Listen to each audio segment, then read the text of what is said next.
For the repair of Sunkorea electronic power supply, the following procedures were necessary: replacement of various electronic components and general cleanup of the unit.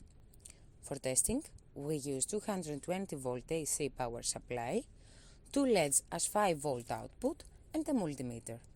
When we turn on the power supply, the unit reacts accordingly, and we can see the two LEDs lighting up, and on the screen of multimeter, we can see that the one output is 48 volt and the other 54 volt.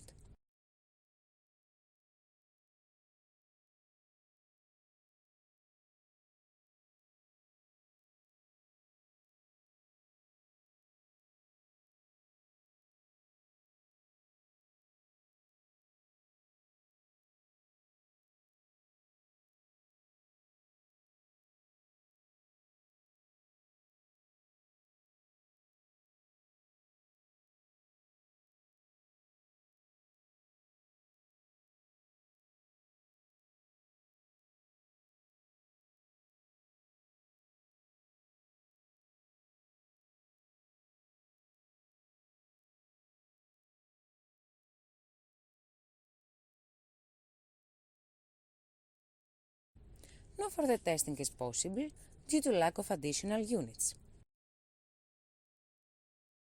It is now clear that the power supply is working successfully and it is ready to be delivered to the customer.